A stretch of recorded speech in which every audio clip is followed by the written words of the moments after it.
What is up, guys? Welcome back to the Zach and Pat Show. I'm Zach. I'm Pat. This is the show about manhood, fatherhood, entrepreneurship, and the mentality it takes to be successful at those things. And we'll probably sprinkle in some helpful real estate advice too, because that's what Pat and I do. You know, guys, life can be tough. We can go through some things and struggle at times, but this is the show to let you know that you're not alone. So if you're someone out there going through any of these things, this is the show for you. All right, guys, let's talk about something we all need. High quality, comfortable, stylish clothing that actually holds up in real life. Whether you're grinding at work, hitting the gym, or just hanging out, the Normal brand has you covered. I've been rocking their gear, and let me tell you, it's not your average clothing line. They've nailed it perfect with the perfect blend of durability, comfort, style, whether it's a go-to rugged Henley, a hoodie, a button-down that doesn't make you feel like a stiff, the Normal brand is where it's at. The best part is you can support the show while upgrading your wardrobe. Just hit the link in the description below. Check out their collection. Trust me, once you try it, you'll wonder why you didn't do it sooner. The Normal brand. Made for real life, built to last. Now go check them out. Shout out to our friends over at Captain Beard Co. Guys, if you are looking for beard care products, shampoo, conditioner, body wash, give Captain Beard Co. a try. They have this unbelievable beard butter, balm, oils, and then it smells amazing. Ladies, if you're looking for something for your men as a gift to help with their grooming, check them out. Also, if you guys are looking to just set the mood one night, candles, unbelievably smelling candles, made with all natural ingredients here locally to St. Louis. Give them a shot. Also, while you're there, use the promo code Zach and Pat for 10% off your purchase. Hey there, guys. We really appreciate you checking out the Zach and Pat Show. If you can obviously tell, we are a newer podcast, but one way we're really trying to grow the show is trying to get up the amount of subscribers we have. So, you know, if you're watching the show and you're getting something out of it, we'd really appreciate it if you could click that subscribe button. That would help us out a ton. Please click that button. And now back to the show. We have a very special guest in studio today. He is a retired police officer with the St. Louis Metropolitan Police Department, the great and powerful Collin Ledbetter. Welcome to the show. Welcome, sir. Excited to have you on. It's a pleasure, guys. Thanks for having me on. Absolutely, man. Well, if you could just kind of tell people, a little bit about yourself and kind of get your story. Obviously, we'll dive much deeper into it, but for the people out there that don't know Collin, tell us a little bit about yourself. Yeah, absolutely. So I guess 2016, I joined the Illinois National Guard, the infantry. So I did that for about a year before I joined SLMPD.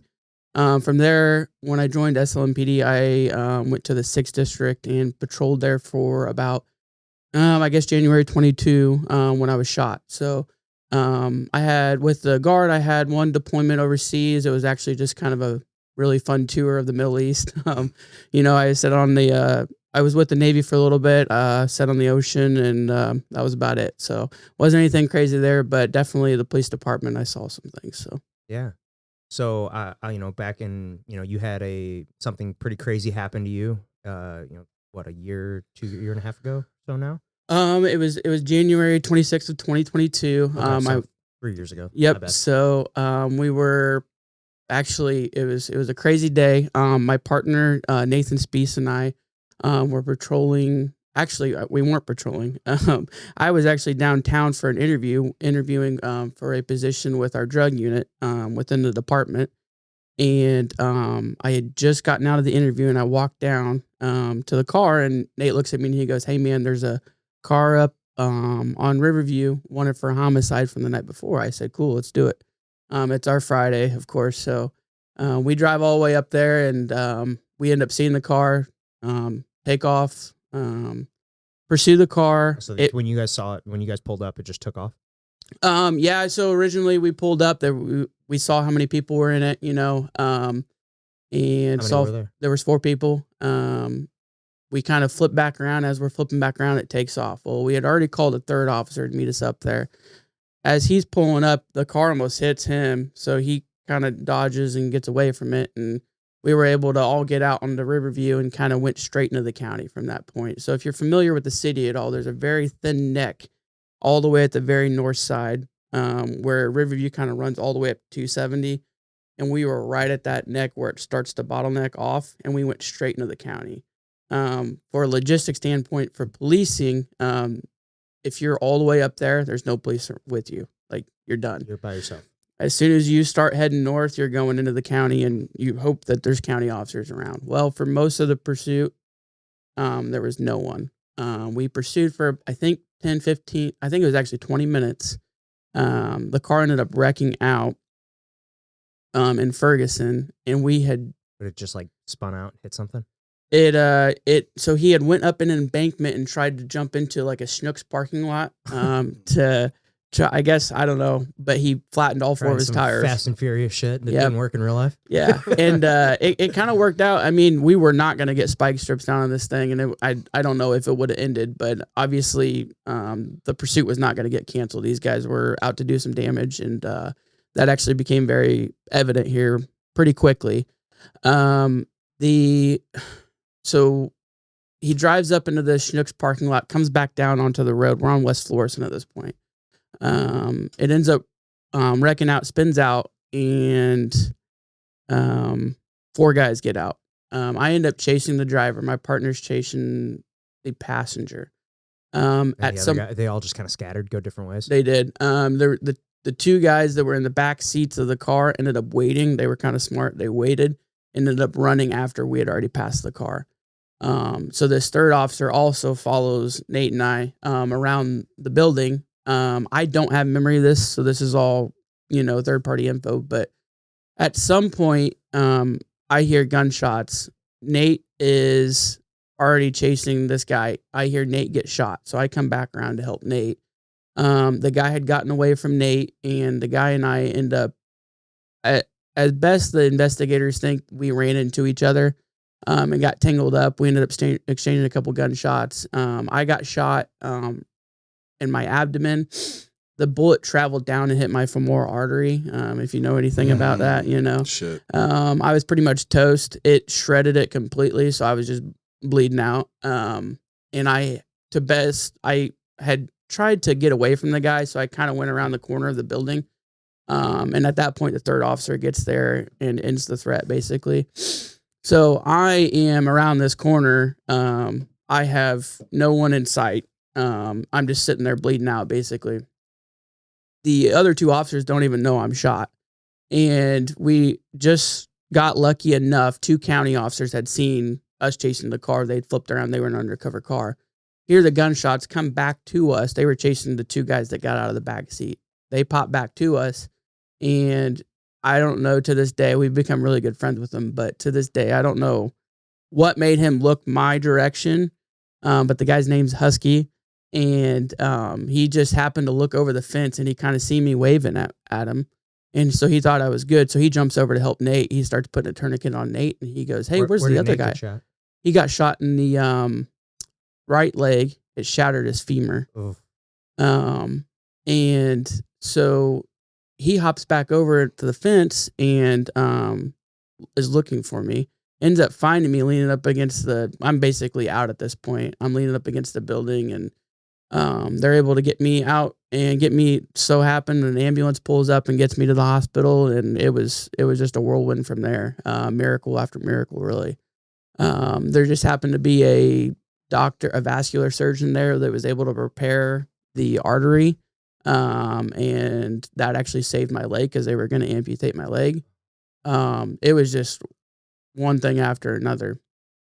So I definitely was blessed that day, but, it was a long ride. I originally tried to go back to work. It took me, I was on and off, my feet for a while, but I finally was able to kind of start making some forward progression. So was there any damage? Like, obviously there had to have been damage to like your abdomen and everything. So the bullet went in through your stomach and exited your leg? Yep. So I have a scar all the way up here, down to my abdomen. And, I've got another one that's probably about 1 foot long on my leg where they had to cut me open and stuff.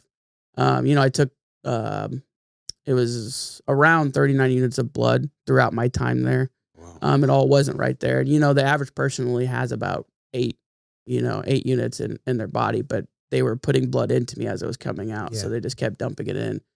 So I took a lot of blood, and then Nate took, I think, 10 that day. So, I mean, wow, Barnes, you guys.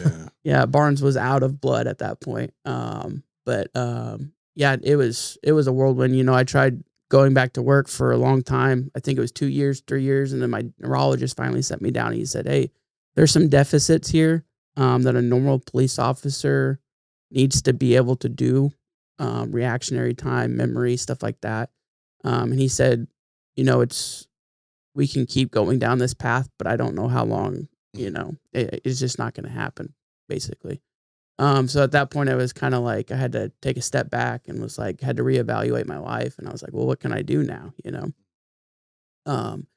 So it definitely was a culture shock. It really rocked my life, obviously. My partner, Nate, he returned to the department. And you guys may or may not know this. Did he just recently get struck by a car? He did. So he was the one that was struck on the interstate by a car. He lost his good leg below the knee. So now he has a rod in his, I think, and I could be getting this wrong, but I think his left leg has the rod and his right leg is missing now. So it's below the knee.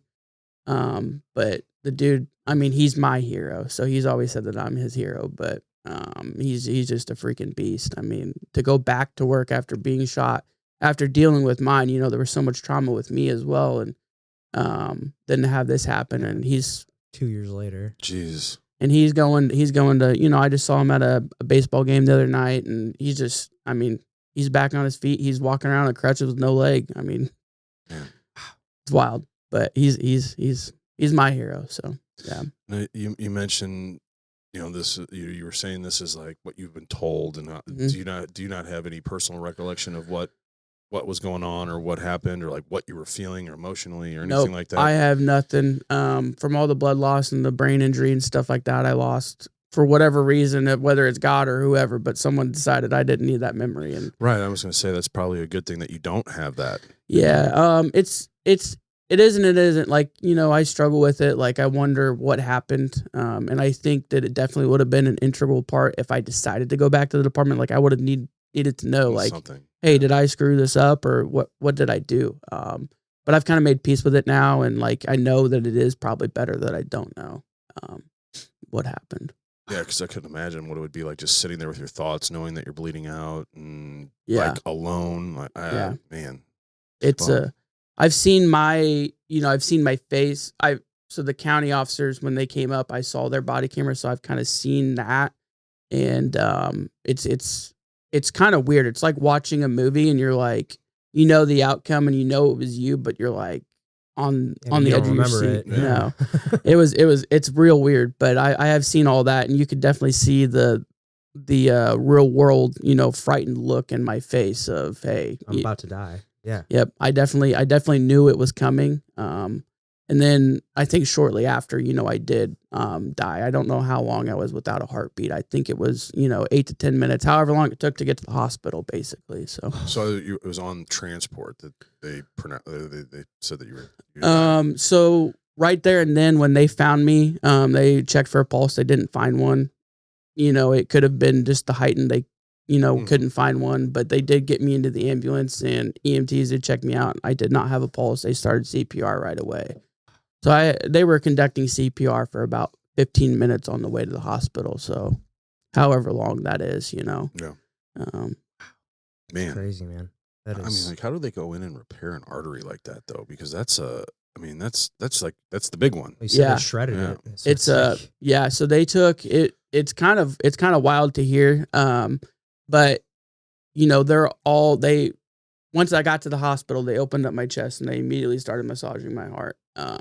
And from my understanding, they started marking out my leg. They're like, hey, this is where we're going to amputate. We're going to be done with it. And for whatever reason, there was a vascular surgeon that was getting ready to perform a procedure upstairs.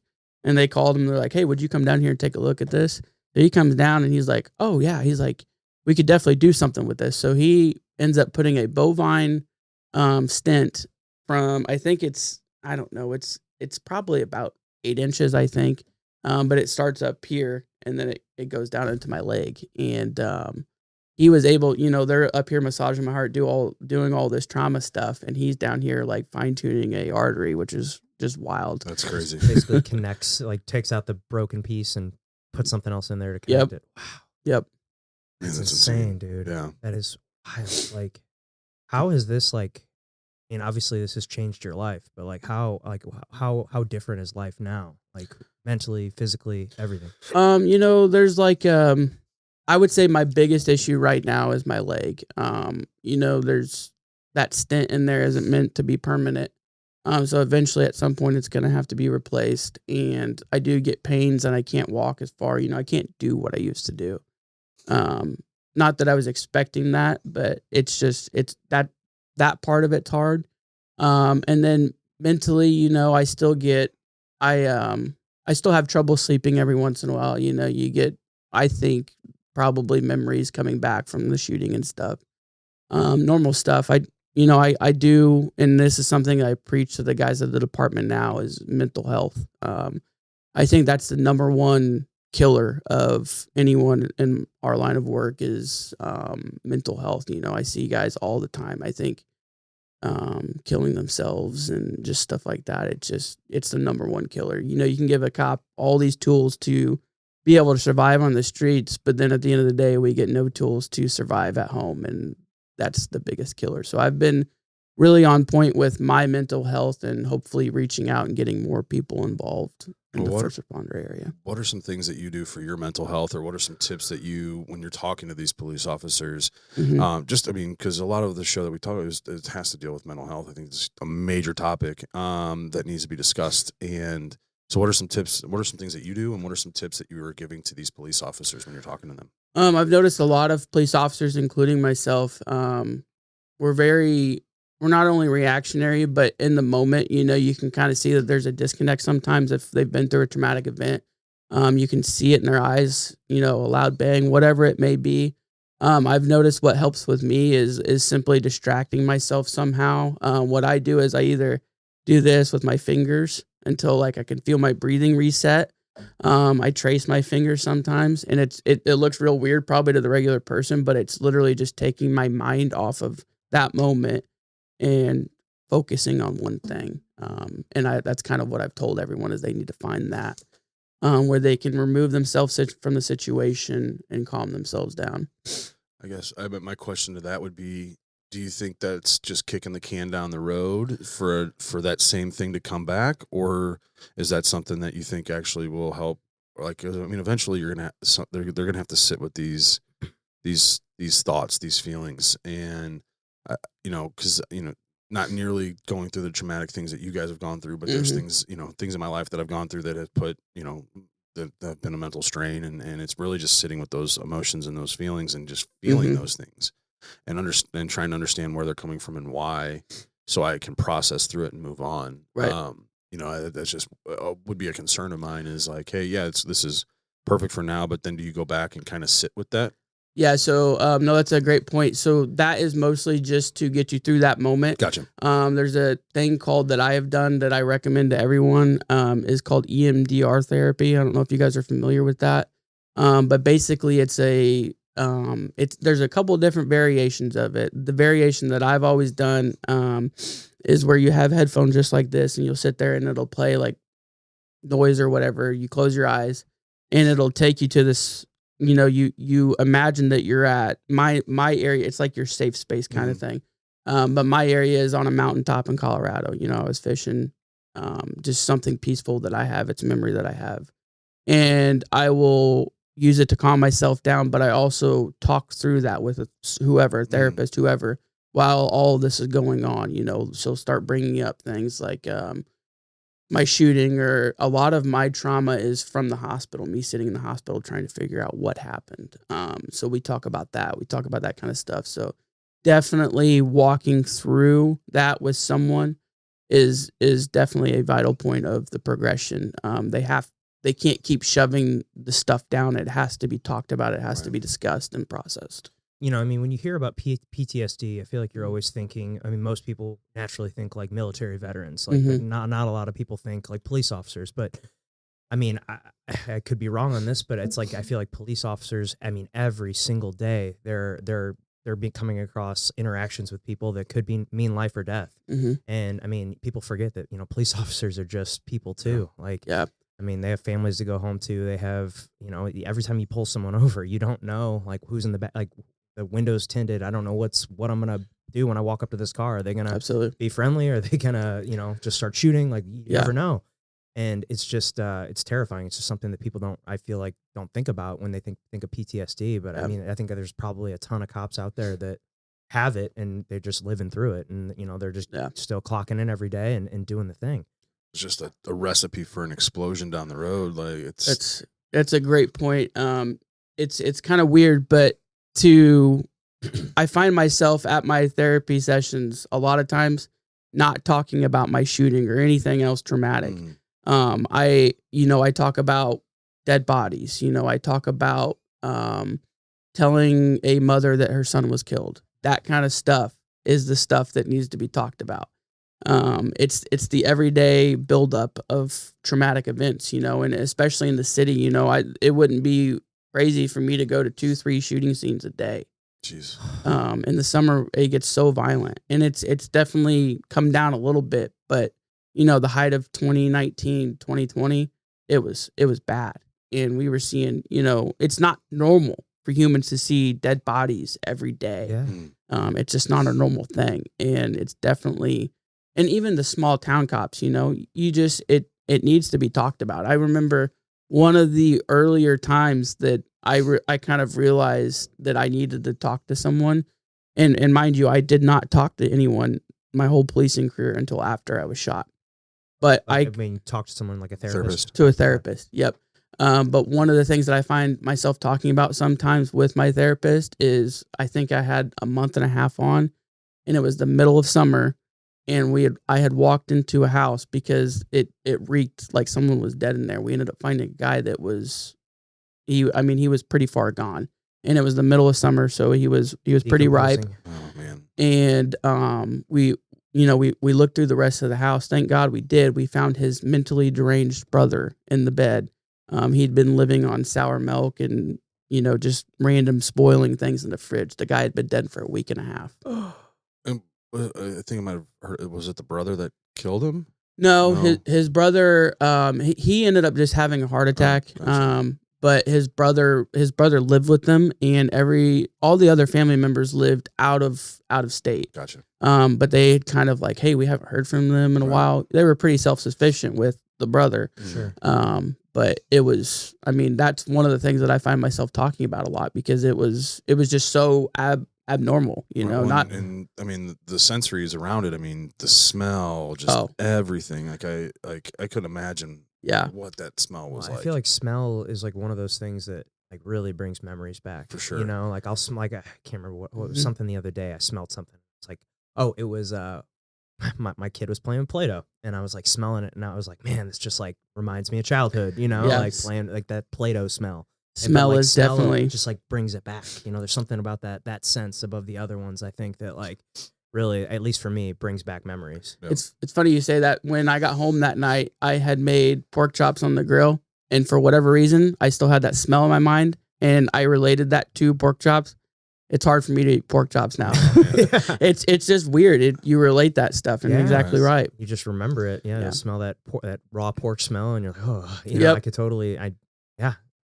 It's very weird, but it does. And smell is definitely something that I bring with me a lot, is from incidents and stuff. So imagine. Yeah. Now going back to the therapy and that sort of stuff, we've had a guest on here before, who had some pretty traumatic stuff, and he got into ayahuasca and doing ayahuasca trips and things like that. Mm-hmm. And he talks about Ibogaine would be another one. And he didn't do that, but how he takes veterans on these trips to help them, because it's basically they go in and they do these they drink the ayahuasca, they go through this weekend long journey, and when these people come out, they feel like they're completely healed. Is that something that you've looked into or considered? Or this is actually the first time I'm hearing it, so it's kind of neat to hear about that. But I'm always looking at different ways, to do that kind of stuff, and that's definitely something I'd look at. Yeah, I know there's Peru or Costa Rica. A lot of places in South America they do the ayahuasca, but I think I've heard mostly that like a lot of veterans and people with severe PTSD, they do a different psychedelic called Ibogaine,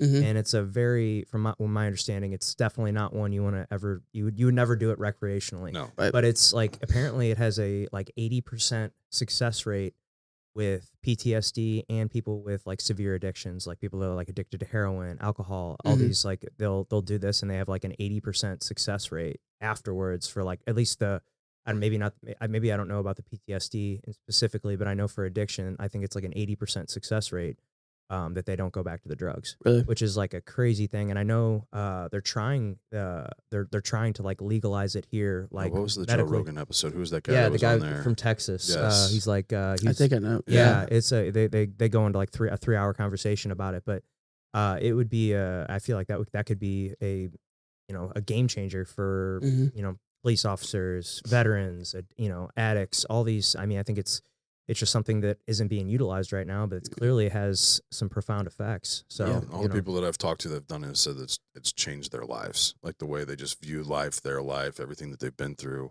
But yeah, no, it's just something that I was thinking about and was curious if that was something that you had looked into or considered. But Definitely check that out. yeah. Wow. So, I mean, yeah, you've had many chapters in your life: soldier, officer, survivor, now entrepreneur with your podcast. And which identity do you resonate with most now? That's kind of a rough one. I definitely still feel the soldier, the police officer. I still walk into places and act like that and do that. But I'm definitely finding my new identity, working in the car industry. But also with this podcast thing, it's really brought out a whole nother side of me. I would have never thought. You can ask anyone that knew me before. I would have never done something like this or anything like that. I was always the quiet one, sit in the corner, even at Christmas events with family members. Just not my cup of tea, I guess. But it's really brought a new passion in me to help, first responders, help do this stuff, especially after this whole thing with Nate. It's brought a whole new light to my life, good or bad, a little bit of both, I guess, but it's definitely invigorating, I guess, Now, do you guys get asked to go on, like, from other police forces to come up and, like, talk and share your experience and kind of continue on that mental health? Like, I feel like that would be a very big, you said you still have that mindset, but you also want to help. Like, I mean, I'm sure that would be a huge benefit. It's something that I've reached out to departments for. Departments are kind of closed off-ish with that kind of stuff. I don't know what the dynamic is. It just depends. I've definitely there's a couple new programs that the departments have started doing, like CIT training, crisis intervention training, but it kind of goes hand in hand with officer wellness and stuff like that too.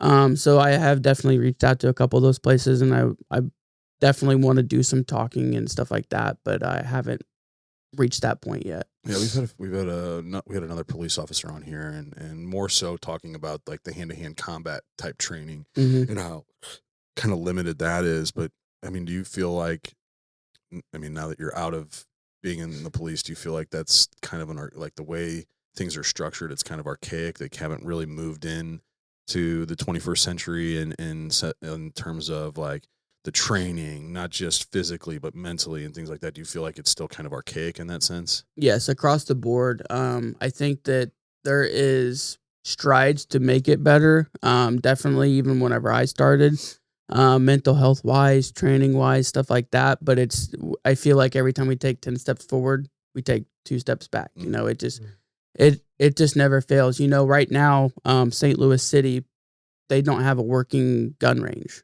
We're borrowing one from the county. And a lot of the times they're going down there and they're doing dry firing. They're not even firing live rounds. Well, I always remember driving up 55 because there's that just on the outer road, or like out past the highway, there was that big concrete wall embankment. Everybody's like, yeah, that's the shooting range for the police department. Yep. So that's no longer.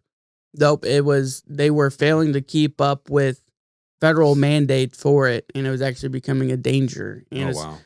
That obviously where that is, when you fire, you're firing towards the road. Right. And now there was blockades whenever it was fully functional and all that to keep bullets from, in the range. But now it's not that way. Okay. And so they've shut it down. And I don't know, and this is from a month ago, but I'm sure it's still the same way. But they do not have a working gun range right now. Man, that's crazy. And especially police versus county, the the city versus the county. The city's the one that needs the the range for sure. Yeah, it's kind of wild to me that more gunfire. Our leadership took that as a necessary evil. Like, oh, yep, we're gonna let the range, fall off and not keep up on it. It's one of those things. You have a house, and if you do regular maintenance on it, you're fine. You're fine. But Exactly. whenever you let it fall down that far, now you're a lot of money in the hole. It's just crazy that they leave it all. It basically sounds like it's all on you to do your training. Like you gotta. We're not gonna pay you to train, or that was something we talked about with Matt. That he's like, man, I think 25% of the time we should be spent training.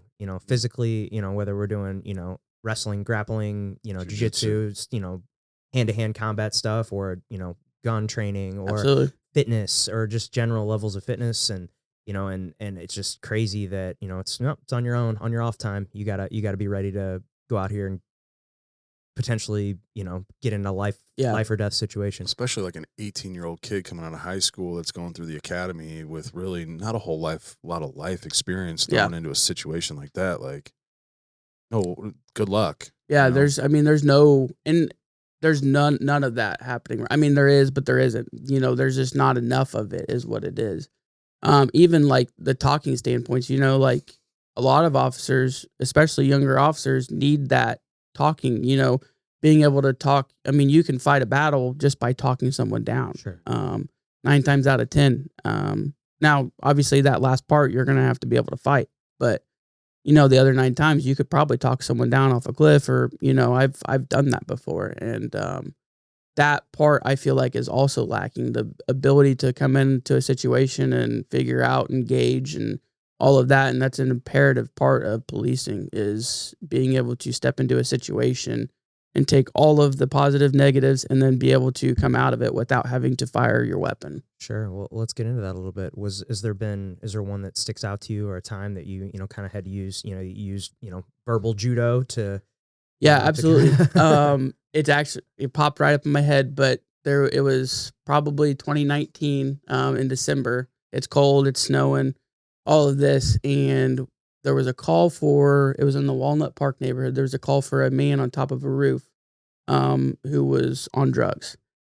So I was kind of letting the call play out because it was someone else's call, and people kept showing up. And I'm like, well, let's go check it out. So we show up, we check it out. I recognize the guy immediately. Frequent flyer. Well, I had told him when I was a rookie, I had told him that his brother had just been shot and killed. For whatever reason, he remembered me. I was kind of on the ground at this point. I was kind of yelling up at him. And how many stories up was it? It was just like on top of a house. It was enough where so it was like, yeah, if he falls off, he's going to break a leg or arm or something. Probably not. But he was very, he had a knife at one point. It was a lot of unknowns, and no one was going to get up on an icy roof and fight him either. Yeah. No thanks. So I get up on the back of the roof and I start talking to this guy, and he's like, I tell him my name. He's like, Ledbetter? Oh, I remember you. And he just instantly right there. So I just played with that. And eventually, I have video of it, but we eventually went up with the fire department on their ladder, and I grabbed the guy and we ended up getting him off the roof. But that kind of stuff, like that would not have happened that way if I had made that connection and talked to him. It probably would have been someone having to go up there and fight him on a roof. And do they give you any sort of training in communicating and things like that? Yes and no. I mean, the closest training that I can relate to that is when you're at the end of your academy stage. And obviously this is the academy in 2018. I don't know how it is now. But you do certain, they call it like practical assessments. So officers from the districts will come down and, play with their recruits. It's almost kind of a fun thing for the officers to go down there and like act like crazy people and try to get these kids to talk you down, basically. Wow. And that's really the only time like that I can remember in my policing career that I did anything like that besides the real world, Now, do you think, is this more of a leadership thing in terms of like, hey, we still have that old guard in there, that's that old mentality of things, it's not really wanting to make the switch? Or is it just, they just don't, just as a whole, they just don't want to do anything? 110% leadership. I think it's across the board though. I don't think it's just in the city. I think it's, every police department doesn't have that person that will finally just say, all right, enough's enough. Let's get this done. Yeah. You know, this is what we need to make a good police department. Let's do it. Let's make the strides. So. Well, do you think another aspect to that too is the funding side of things? I think funding is definitely a big part. I think the city might see some differences now with the state control. I know that we had more of that stuff when more training availabilities when the state was under control back in, What I do think you it mean was the state. There was a change. Yep. So in 2014, the state had control of the city's police department. Okay. They had for the entirety. In 2014, a bill passed from the city to take back over control. So that's been the decline of the St. Louis City Police Department. And then the beginning of this year, the state took back over control. But we definitely saw a decline in vehicle maintenance, area maintenance, stuff like that. There was definitely a decline in, weapons and stuff like that also. Obviously, our gun range. All of that stuff kind of suffered while we were under the city. Yeah, I had a buddy, one of my really good friends, St. Louis Metro PD, and he was telling me he was in the 2nd precinct.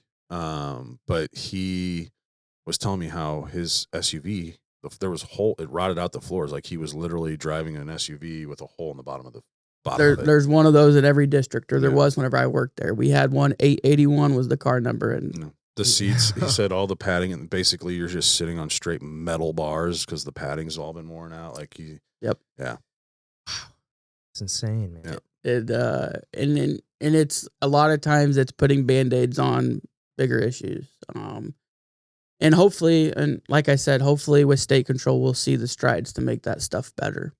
Now, what ultimately led to them? I mean, obviously, just the general decline of everything that led the state to take it back over again. Yeah, I think that there was a lot of people reaching out to, leadership in the state and saying, hey, listen, like this is happening, Right. sending them pictures of cars with holes in them, and saying, hey, we need to fix this. So It's incredible. Like, you got your good and your bad in every situation and all that, but like I would say for the majority of the police force, they're there to do good. They're there to help. Absolutely. And when you're not given the resources to do that, then people, here's what we have left to deal with. Like, this is what we have to work with. So what do you expect? Absolutely. You definitely see a decline in utilities, but then also the lack of funding and the lack of pay and stuff like that is going to drive good officers away. Right. And then what are you left with? People trying to get a minimum wage job in a police department. Right. That's a big ask for you to go put your life on the line for minimum wage. Yeah. Everybody that I knew that was in Metro is now out working county or some municipality. Some specific municipality. And probably 110% happier. Oh, absolutely. Yeah, I know of several. I can think, I think the guy we were talking about before the show, I know he works for Kirkwood now. I know he got out a year or two ago, and, I think he's making more money and seems to be a lot happier. Yeah. Yeah. His life isn't being threatened every day. Yeah. The one that I was telling about that was telling me about the holes in the cars and all that stuff. He was like, he moved to Paris, so now he's firefighter, EMT, and police. Yep. So he does all three. Oh, really? That's what they do? That's Yeah, how Dude, Paris Wild. Yeah. Oh, that's Yeah. crazy. He'll do so a is it shift. just like a shift thing? Yeah, he'll do a shift as a police officer, shift as EMT, shift as firefighter. Oh, Yeah. That's crazy. It's kind of definitely, they've got a different way to do good it. thing going. I mean, if you think about it like that at any point in time, you could be any one of those, like if they show up on a medical call and they need to arrest someone, I mean, that's there. They can do They it. can do it, They yeah. can do everything. Yeah, that's, or, they show up and there's, a shooting. You probably don't see a lot of shootouts in Paris, but Right. He's mentioned the mall a few times that it's gotten bad. Yep. Some of that, Especially since all the other malls have been shutting down. well, you see a lot of that county stuff, now and I would definitely say it's the city trickling out into this county stuff and making it not what it should be. yeah. Well, do you feel like you're more comfortable speaking about this now because you're not in it? Is this something that you would have ever spoken about while you were in it? Oh, no, Yeah. no, absolutely. I definitely am more comfortable now speaking about it than whenever I was trying to get my pension or, Right. working for the police department. I would have never said anything. Which Yeah. is sad that's kind of how things are. Like, people, like, I feel like if more people came together and spoke up, it might be a different subject, but I'm sure they're putting threats on you for not to stay quiet, which sucks. Yeah, were you getting any like, threats from higher ups or I got and when I started my podcast, we've dug into some situations, and I've got some text messages from chain of command like, hey, you need to watch your step, people aren't going to like this. And I'm like, you know what? If they don't like it, they don't like it. Right. That's on them. I don't work for you anymore. Yep. right. Not doing anything illegal. Yep. So I think raising awareness is only going to help the rank and file of the police department. If people don't know about it, then what can people do? Yeah. Well, maybe it'll encourage more people to kind of step up and speak out on it. Absolutely. Obviously they are, if they're reaching out to the state to kind of get them involved. Yeah, I definitely, I don't know that for a fact, but I definitely think that's what happened. I don't know why else, but I definitely think, I know that there was a few people going around taking pictures of cars like, hey, this is pathetic. Yeah, it's pretty bad. Yeah, for sure. Well, Colin, you've been through some crazy shit, dude. What is there a philosophy or belief system that's like kind of helped you anchor through all these extremes? Yeah, definitely. So my podcast name is Built Different. And when Go check it out. Go hit subscribe. Yes. That's good. When Nate and I were shot, I think it was, 2-3 days into it, my sergeant was like talking about it. And one of the officers was like, yeah, they really are, they're built different. And I've kind of led by that philosophy of not only am I, but, all the guys that I worked with, it takes a different breed to go out on these streets and do it. And actually there's a motto on our patrol station out in front that says home of the real police for District 5 and 6. And it's definitely stuck with me. And I take that kind of with me every day is I used to be that guy and I'm still that guy. So I kind of just always keep that in the back of my head. Like even if I'm having a bad day at work now or something like that, definitely not as bad as what it used to be. I can definitely have bad days, but not as bad as when I was a police officer. But I just keep that in the back of my head, like, hey, I used to do this. I used to be a real life badass. Like, and that's the way I see all the officers that are still going out there and doing it every day. They may not say that, they may be too humble to say that, but they are. Yeah. Well, when you're in there and you're facing these crazy, crazy situations, what's that internal dialogue like as you're approaching like the unknown? Mm-hmm. Like what is that? What are you saying to yourself? What are you thinking in those moments? I think it's a little bit of everything. There's a little bit of fear, a little bit of anxiety, and a little bit of adrenaline. And I think those three match perfectly to make, the perfect person to walk in through that door. If you don't have fear walking through a door, searching a house or something like that, then you're doing it wrong. If you're walking in there thinking, oh, I'm invincible and I'm going to be all right, or you're chasing a homicide car, you're like, oh yeah, this is fun. You definitely have the wrong mindset. And I don't believe that any of those officers would, it's definitely a perfect mixture of adrenaline and fear. Definitely. Any part of that life that you miss? Yeah, definitely, the camaraderie. I was really, really close with my squad, and I'm still am, but I miss being able to hop into a patrol car and work with someone and trust them with my life. Definitely. Yeah, we one of the other members that we had on here, Jason, he's just started his podcast up. He's a business coach and stuff like that. And he was talking about, it was a big mental health episode because that's what he focuses on. And he was just telling, he's like, yeah, a lot of the issues that we're seeing with police officers, firefighters, veterans, and is that they had that team philosophy. They missed, they missed that camaraderie that you just mentioned. And that's one of the biggest things. And I've seen it on the baseball side of it. I know as a baseball player, life's not nearly as stressful, right? The shit that we're going through, but it's a big deal to a lot of these, especially these kids coming out of high school, and you hear like their whole identity is tied to this. And the biggest thing is just having that camaraderie, that team behind them or with them and going through the same shit. We talk about it all the time with jiu-jitsu. Like some of your best friends and the people that you're with are the ones that you're doing the hard shit with. And that completely makes sense on why that would be something you miss. But how have you built that outside of that? How have you built your team around that since getting out? Yeah, definitely. So I still, like I said, I still keep in contact with my old squad, but I'm also expanding, I guess, my team. There's so many guys that I know in the department now that know me. So I'm always trying to reach out and be that helpful voice and step in and say, hey, if you need some help, I'm here, type of thing. And it's definitely become a passion of mine. And I've grown my friend group immensely. That's awesome. Within the first responder crowd, not only police officers, but firefighters and EMS and all of those. So it's definitely, it's kind of becoming a bigger family of mine, you know. Have you tied in with like the Hero Network or any of that sort of stuff in terms of like helping there? I haven't really. I've kind of become, you know, I've definitely become a big advocate for the Red Cross. I do a lot of events with them, and then the Backstoppers, I try to help them out anything I can like that. But I haven't really reached out to the Hero Network or anything like that yet. But yeah, well, the president's a member here, so right. We'll Yep. get you connected. Yeah, I've met him a few times. Ed and Charlie, man, Yep. those guys are great. So. Yep. And so, you know, is there something you learned in crisis negotiation that actually helps, you know, kind of what you're doing now? Yeah, definitely. I feel like, you know, it's not as serious, but you got to tell a customer, you know, hey, your bill for your car is you need a transmission. Yeah. You know, it's not an easy thing to hear. So definitely knowing how to present that and seeing different people come through the dealership and presenting it differently. And how I present it is it's all about tone of voice, you know, saying things that need to be said, but saying them in a way that the customer is going to understand and follow up with. And definitely I feel like I've brought that over from crisis, you know, negotiation and stuff. What's the car dealership that you work for? Hosick Motors in Vandalia. Okay. Yep. And you've been doing that for how long now? Since January of last year. Okay. Oh, cool. And how's that change of pace for you? Completely different.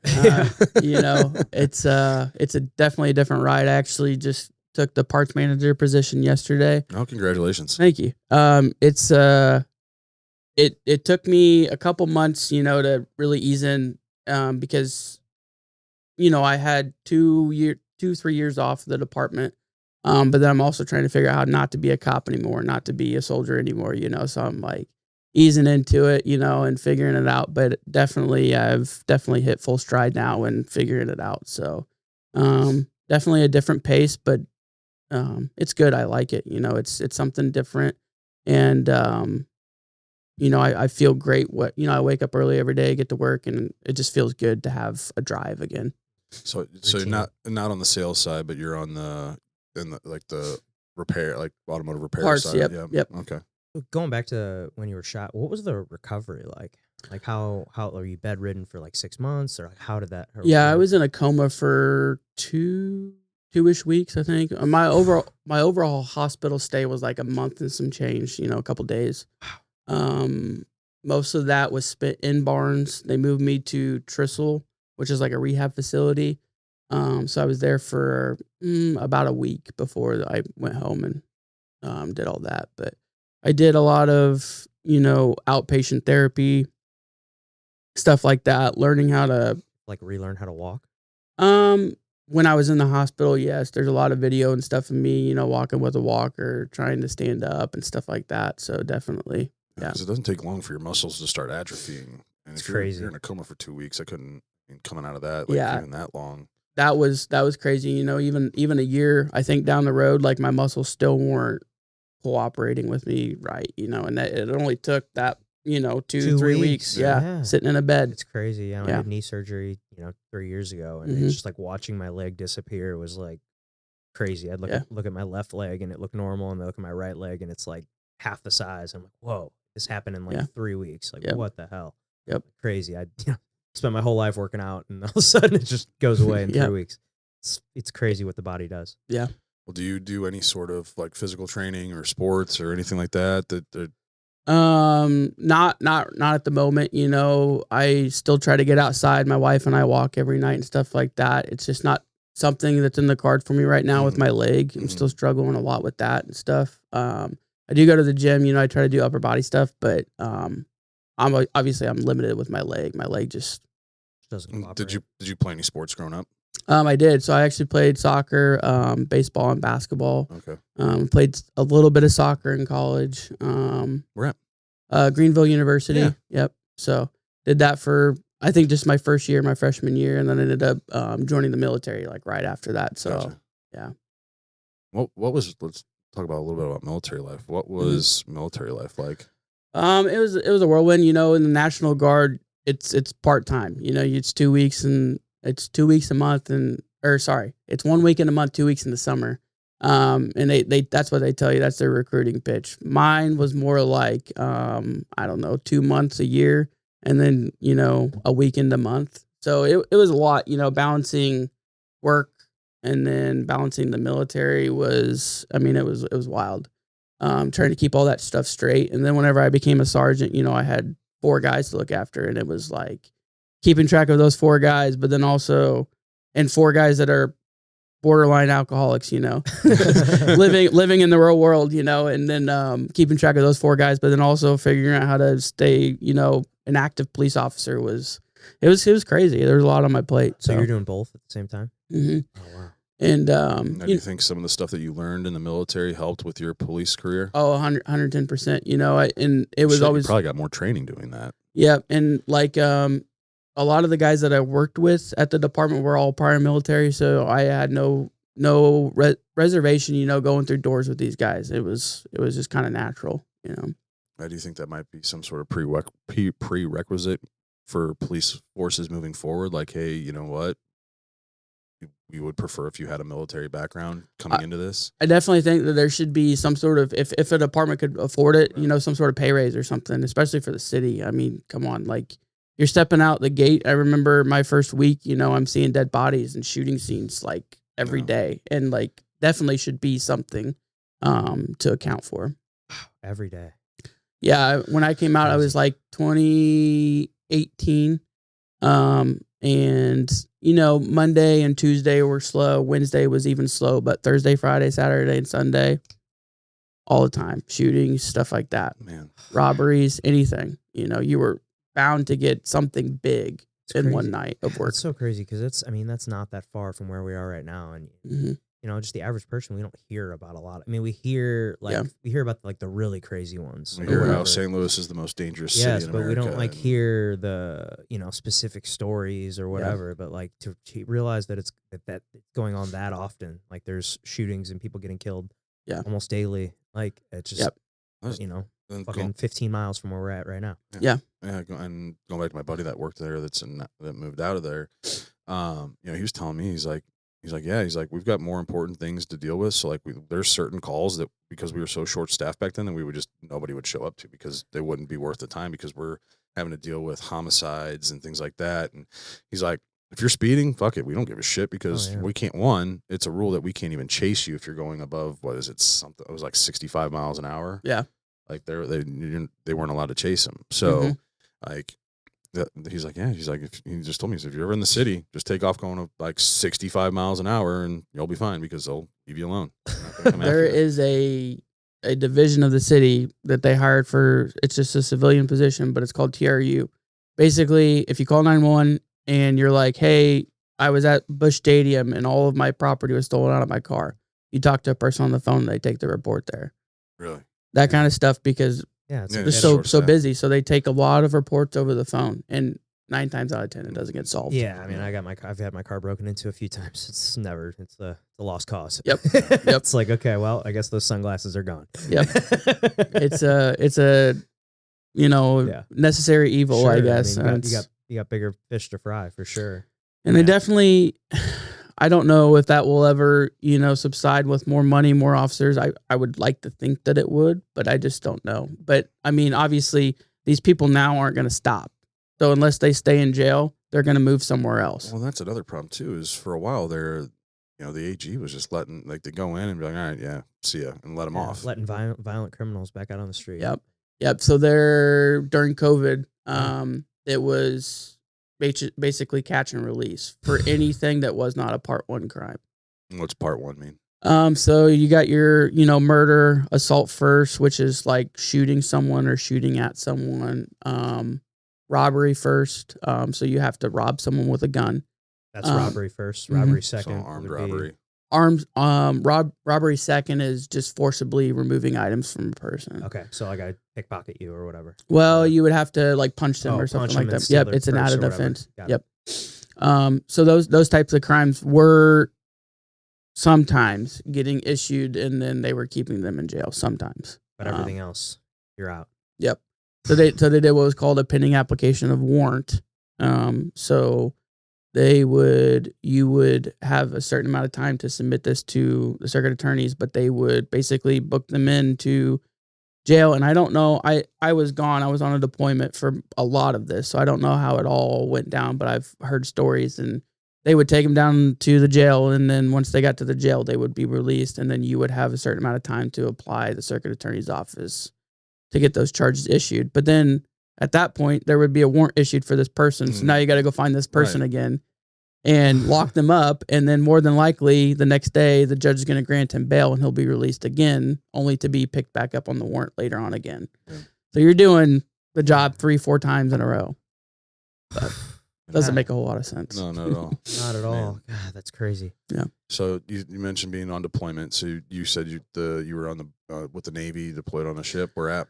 Can you talk about that? So yeah. So it was I wasn't on a ship. So when we originally went, we were slotted to go to Afghanistan to Fort Dwyer, and around that time, Trump signed a peace treaty deal. This is still when he was in office the first time, and he signed the peace treaty, and we were in Texas getting ready to go overseas, and it came down with like overnight. They were like, "Hey, we're not sending any more troops in Afghanistan. We're done." And we're like, oh, okay, cool. So we're going home. And they're like, nope, you're going to Kuwait. So they set us in Kuwait in these transient tents for probably, I don't know, I think we were there for 2-3 months, probably. And it's like 40-man tents. So you're sleeping, this is your buddy right here. And it was fun. We just worked out the whole time. It was hot, but they moved us. They finally found us a job with the Navy. They needed some more security personnel on a naval base. So they moved us over there. We were there for about 2-3 months. It was kind of cool getting to work with the Navy and stuff like that. I actually got to drive around in the truck for a while and, do stuff like that. Nothing serious at all. There was a pad site that had missiles on it that we were protecting as well. But it was ultimately, we just worked out, ate good food, and that was pretty much it. Well, lived in the Middle East. Yeah. Bahrain was kind of the worst of it because we were right on the edge of the ocean. The Bahrainians did not like the Americans being there, so they dumped all of their fecal matter and stuff into the ocean right there where we were at. Oh, jeez. And we're talking about 110-degree heat. Oh, that's minus the humidity, so we haven't even hit humidity temperatures yet. God. So you'd have your AC cranked all the way down. You'd walk out with sunglasses on, and instantly you couldn't see. Yeah, just crazy. But then after that, we moved over to Jordan to meet up with the rest of our battalion, and sat there in Jordan for probably about a month, and then came back home. So wow. It was kind of hard for me because I was watching all of this unfold. Obviously, at that time while I was overseas was 2020, so COVID, George Floyd happened, all this stuff. Riots. We get 4 officers shot in St. Louis. Captain David Dorn was killed. All of this stuff. So I was sitting here watching this in my bunk in Kuwait and was just not a nice person the entire time. I'm sure. Yeah. I had 4 guys underneath me, and they were like always like, "Hey man, like you good?" I'm like, "I'm good. Just leave me alone." Yeah. Like I just want to be back there. Especially since we didn't have a job. We didn't have a directive. Just like chilling. Right. Yeah, you're just hanging out, working out. And, all your people and your peers are back here having to deal with what they're dealing with. Yep. I could imagine. Yeah, that was hard. But that was probably the hardest part of that deployment. I always say we got a vacation in the Middle East for what that's worth. Yeah. So. Yeah. Now, what are some of those things that you learned in the military that you've brought back into everyday life? Yeah, definitely. So the military taught me a few things. I still, tie my boots the same way, stuff like that. You just pick up those little things and you don't even know you do it. My wife's like, "Why do you tie your boots like that?" I wrap it around twice and then just tied it a knot and shove the rest of the strings into my boot. So she's like, "Why do you tie your boots like that?" Oh, that's how we do it. Yeah.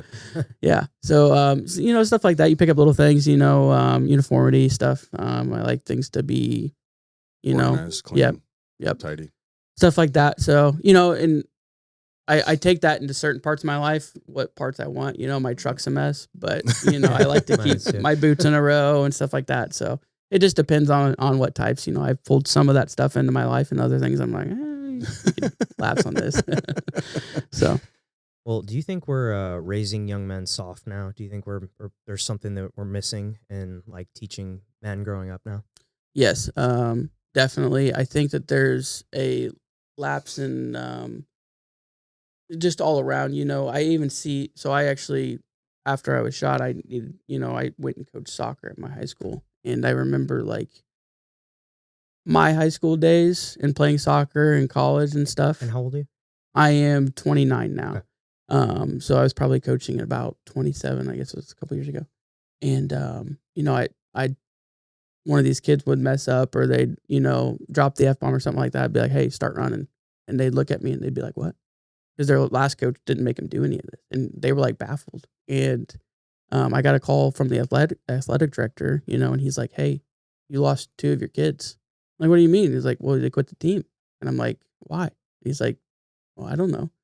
I called him up. I'm like, hey, why are you quitting? They're like, well, you're mean. I'm like, no, I'm just, like, I'm not going to let you, do all this stuff. And, Hey, your actions have consequences. Right. Absolutely. Yeah. And that was something that I guess they hadn't experienced in sports before and stuff like that. And I was like, it was just wild to me. Oh, yeah. That kind of stuff. I think I forgot. We were just talking about this the other day. Somebody was like asking me to do something in a nice way, and I was like, "Oh yeah." And then the other person was like, "No, I need you to do it right now." I'm like, responded to that so much better than someone like, I don't know. I guess that's just. I mean, my high school coach for hockey in high school, he was a state trooper. He was a sergeant as a state trooper, and he basically ran our practices like boot camp. Like he was mean, but everybody responded to that. Like everybody they wanted to work hard for that. Like, I don't know if he would have been nice if we would have really wanted to put in the effort and work hard. I don't know. Maybe that's just the generation that we had. But, I mean, yeah, because I coach nowadays. And I had to go and ask the parents, like, hey, listen, I'm not going to baby these kids. Like, they fuck up or they do something like, not like they just make an error, but like mental, like I can't stand mental errors and things like that. Like, there's just lack of focus. Like, we're going to be focused every time we step on the field. Yeah. And, or if we make mental errors, like, just know during a game, if we make mental errors, I'm keeping track of that and we're going to run for that. Yeah. And I had to go to the parents like, hey, I promise I won't hit your kids, but I'm going to put them through some shit and make them tougher. And every single parent was like, yes, please do that. Please do that. Please do that. And some parents were like, yeah, if you want to hit my kids, go for it. Yeah. Yeah. No, I think that it's definitely becoming a lapse. Like, even the military, basic training is like becoming lax. Like they're getting their phones and like, it's just odd stuff. Yeah. Like I didn't see my phone in basic training until like, I think like the last month I was there, and they had us call our parents like, hey, call your parents because you're getting ready to graduate in a week. And I was like, oh, okay. Cool. And how long was basic? I think it's 4 months. Okay. I think. And it was, at the time it was like the hardest part in my head. I was like, oh man, this is so hard, and it's like, now I'm like, oh, I'll go do it again for fun. Yeah. It was kind of neat. It was kind of a neat experience. They remove you. Well, back then they would remove you all from your past life and like make you into this new molded soldier, and you'd come out and like be different. Yeah.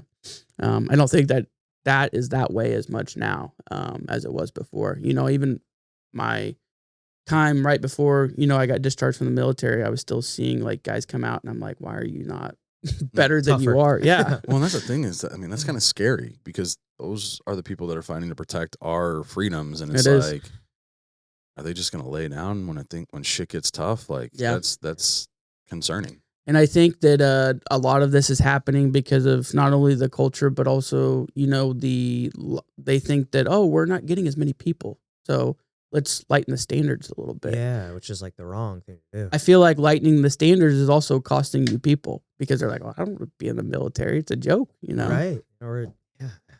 How's your view on masculinity changed with everything that you've been through from what you thought it was at 18 to where you're at now in life? It's definitely masculinity. I kind of take hand in hand with respect. If a guy's walking around and he's like, F this, F that, blah, blah, blah, blah, screw that guy, whatever. It's not, I don't foresee that as a masculine person, like the respect I feel like coincides. Like if you show someone respect and don't receive it, that's fine.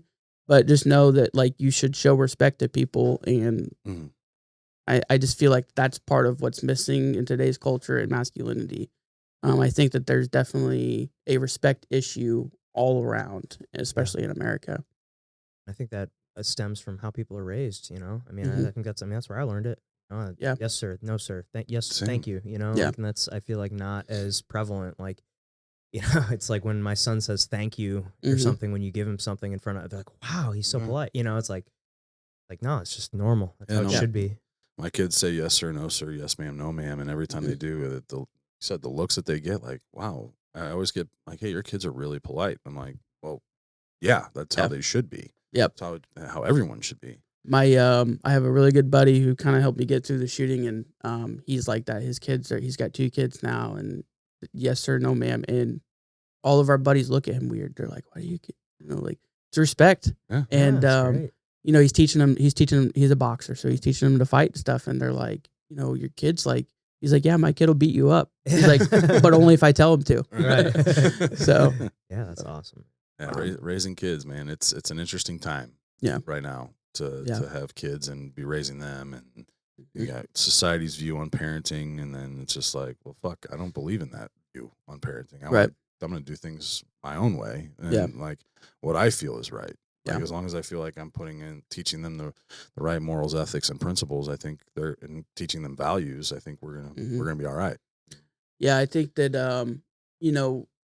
I always think about, I always relate the respect and the masculinity and like fathering kids and stuff like that back to, if you guys have ever seen American Sniper, Mhm. read the book and everything. At the very beginning, they're sitting at the table, and Chris is a kid at this point, and he, the dad says that he had just gotten into a fight because his brother was getting picked on. His dad said, "Did you finish it?" And he looks at him and said, "Yeah." Like that kind of stuff, is missing from this world. Like that now is like seen as like, oh, like, why are we teaching our kids to fight? Why? Well, because his brother was getting picked on and he defended him. Right. Yeah, my Right thing to 6-year-old choked out a 14-year-old because the 14-year-old was messing with his younger brother. I was like, fuck yeah. My ex-wife called me and goes, hey, you need to stop like teaching these kids jujitsu moves. I'm like, why? Like, because Connor just choked out our neighbor. I'm like, Good. I'm like, well, there must have been a reason for it. Yeah. He's like, well, he's messing with Ollie. So I'm like, well, there you go. There you go. Yeah. I'm glad he's going to stick up for I him. bet he won't mess with his Yeah. little brother next Yeah. time. You know. Absolutely. For sure. So Yeah, no, that I'm, makes I'm, me think of the you ever seen that that Nate Diaz video where you're like, did you ever get, kind of what led you into being a MMA fighter, were you picked on a lot as a kid? And he's like, no, man, I had a big brother. And